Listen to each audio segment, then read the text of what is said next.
जरूरतमंद छोटे बच्चों को फ्री में पढ़ाती है।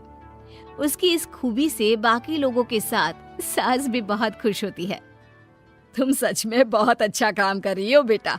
बस ध्यान रखना बच्चे आधे रास्ते में कहीं भटक ना जाए। भटकने से मेरा मतलब सिर्फ गलत काम करना नहीं है। कोई घर की जरूरत के लिए नौकरी करने लगे या किसी के घर वाले उसकी शादी करा दे, यह भी तो मंजिल से भटकना ही होता है ना। वाओ मम्मी, मुझे नहीं पता था कि आप पढ़ाई को लेकर इतनी पर्टिकुलर हो। पर फिक्र मत कीजिए, इनके साथ ऐसा कुछ नहीं होगा। बहू की बात पर मुस्कुराकर सास चली जाती है और पाखी बच्चों को पढ़ाने में बिजी हो जाती है। उसी रात पाखी और विराट साथ बैठकर बातें कर रहे होते हैं, जिसमें बहू सास की पढ़ाई को लेकर नजरिए का विराट के सामने जिक्र करती है। हाँ, मुझे सब पता है। ऐसे ही नहीं ये नालायक लड़का इतना पढ़ लिया।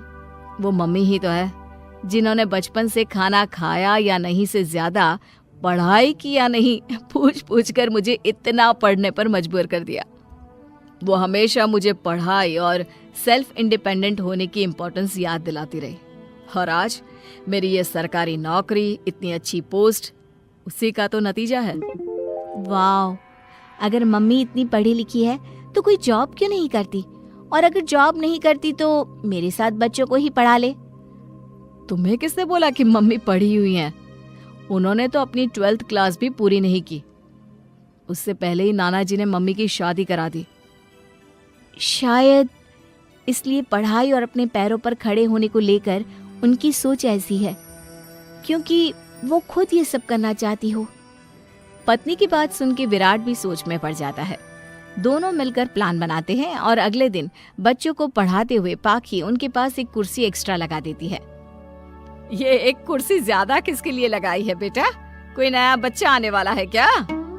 हाँ जी, आज से मेरी एक नई बच्ची मेरे पास, यानी कि मेरी सास, दोबारा पढ़ाई शुरू करने वाली हैं। अरे क्या पागल जैसी बात कर रही है? भला ये भी मेरी कोई उम्र है बच्चों के बीच बैठकर पढ़ने की? तू बस ना इनके भविष्य पर ध्यान दे, मुझ पर नहीं। मम्मी, सीखने की कोई उम्र नहीं होती, बस इच्छा होती है। और मुझे पता है कि आपके अंदर वो इच्छा आज भी जिंदा है। अरे तू बस अपने काम और इन बच्चों पर ध्यान दे। यहाँ बस सबको बोलने से मतलब है, किसी को नहीं सोचना। अगर बात बाहर निकली तो समाज क्या सोचेगा और परिवार का कितना नाम बदनाम होगा। मम्मी, आपने पापा और इस परिवार के बारे में बहुत सोच लिया। सबकी खुशियों के लिए अपने सपने बहुत कुर्बान कर दिए। अब ये वक्त अपने पर ध्यान देने का है। और जिस समाज की आप बात कर रही हो ना, उसकी तो आदत है हर कामयाब होते इंसान पर पत्थर मारने की। बेटी को भी बहू का साथ देते देख सास गुस्से में अपना सर पकड़कर बड़बड़ाते हुए वहां से चली जाती है। ये स्टूडेंट थोड़ी जिद्दी है, पर इन्हें मैंने 12th क्लास पास नहीं कराई तो मैं भी अपनी सास की बहू नहीं। ये देखने में तो मजा ही आ जाएगा। इसी के साथ पति पत्नी मिलकर सास को पढ़ाने के मिशन पर लग जाते हैं, लेकिन सास उनकी हर कोशिश को नाकाम कर देती है। एक शाम विराट अपनी मम्मी के लिए 12th क्लास की बुक्स लेकर आता है, जिन्हें देखकर इस बार सास का गुस्सा उन दोनों पर मानो फूट ही पड़ता है। अरे तुम दोनों का दिमाग खराब हो गया है क्या, जो ये बेवजह की जिद पकड़े बैठ गए हो? मैंने एक बार बोल दिया ना, मुझे कोई पढ़ाई नहीं करनी। इसके बाद मेरी पढ़ाई को लेकर मुझे घर में कोई जिक्र नहीं चाहिए। पोता पोती पकड़ने की उम्र में किताबें पकड़ूंगी तो अच्छी लगूंगी क्या? अरे परिवार का मजाक बन जाएगा। मम्मी, पोते पोती आप पढ़ने के बाद भी तो खिला सकती हो। और रही मजाक बनाने वाले लोगों की बात, तो उनके पास खुद का कोई सपना होता नहीं, इसलिए दूसरों की उड़ान रोकने की कोशिश करते रहते हैं। बस एक बार माँ, आप कोशिश तो करो। अगर अच्छा नहीं लगा तो हम दोबारा कभी नहीं बोलेंगे। बेटी की बात सुनकर माँ सोच में पड़ जाती है और ये सोचती है कि थोड़े दिन पढ़ लेती हूँ और उसके बाद पढ़ने में अच्छा नहीं लग रहा, ये बोलकर मना कर दूंगी। ऐसी प्लानिंग बनाकर वो पढ़ने के लिए तैयार हो जाती है। मौके का फायदा उठाकर तुरंत वे लोग सास का ओपन से 12th में एडमिशन करा देते हैं। मम्मी, आज से आपकी सारी जिम्मेदारी मेरी। अब तो आपका नाम टॉपर के लिस्ट में आने से कोई नहीं रोक सकता। ये मेरे सीधे बच्चे, इन्हें अंदाजा भी नहीं कि माँ का प्लान क्या है। पाखी सास को पढ़ाना शुरू करती है। दिन बीतते हैं जिसमें धीरे धीरे सास भी कंफर्टेबल होने लगती है। लेकिन फिर पाखी एक सब्जेक्ट पढ़ने के लिए ट्यूशन जाने का सजेशन देती है, जिस पर बहुत गुस्सा, ड्रामा करने और पाखी के लाख बार मनाने के बाद एक बार फिर सास तैयार हो जाती है। थैंक यू मम्मी, आपको नहीं पता कि आपका 12th क्लास पढ़ना हम दोनों के लिए कितना ज़रूरी है।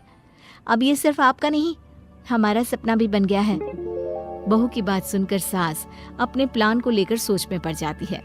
अगले दिन पाखी सास के साथ उन्हें ट्यूशन छोड़ने जा रही होती है, जहाँ रास्ते में पड़ोस की कुछ औरतें बैठी मिलती हैं। अरे वाह विराट की मम्मी, तुम्हारा इस उम्र में पढ़ाई का कौन सा भूत जाग गया? बहू को बोलो कि पोता पोती दे दे और बच्चों के साथ खेलो। अरे क्या उनके बीच बैठकर अपनी खिल्ली उड़वाने चल पड़ी? आंटी जी, जब सरकार या भगवान ने सीखने की कोई उम्र नहीं रखी तो आपको क्या दिक्कत है? अरे देखो तो जरा, बहू की जुबान कैसे कैंची जैसी चल रही है। अब सास घर संभालने की जगह इन सब चीजों पर ध्यान रखेगी तो बहू के तो ये हाल होने ही है ना। देखा बहू, इसलिए बोलती थी, अरे खाली दिमाग वालों से बहस नहीं करनी चाहिए, क्योंकि वो जब भी मुंह खोलेंगे गू ही बोलेंगे। उदाहरण तो तुमने अभी देख लिया। वैसे बहन, मैं तो अपना सपना पूरा कर लूंगी, लेकिन क्या यहाँ बैठकर पंचायत करने के अलावा तुम लोगों का कोई दूसरा सपना भी है? सारी औरतें चुप हो जाती हैं और सास बहू चले जाते हैं। अब सास के अंदर पढ़ने की इच्छा जाग उठती है और वो अपना प्लान छोड़ मन लगाकर पढ़ाई करना शुरू कर देती है।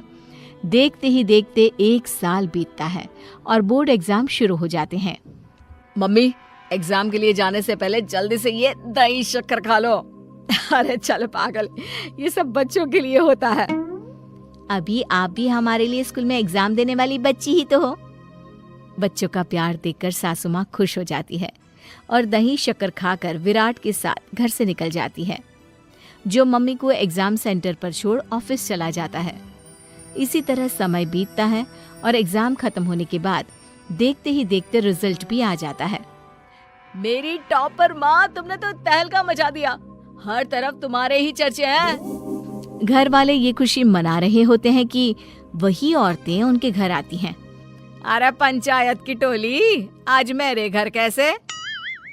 बस तुम्हें सॉरी और थैंक यू बोलने आए हैं। उस दिन तुम्हारी बातों और आज तुम्हारे काम ने हमें ये सिखाया कि सपने पूरे करने की कोई उम्र नहीं होती। इसलिए अब हम भी शादी, परिवार, बच्चे और न जाने कितनी वजहों से अधूरे छूटे सपनों को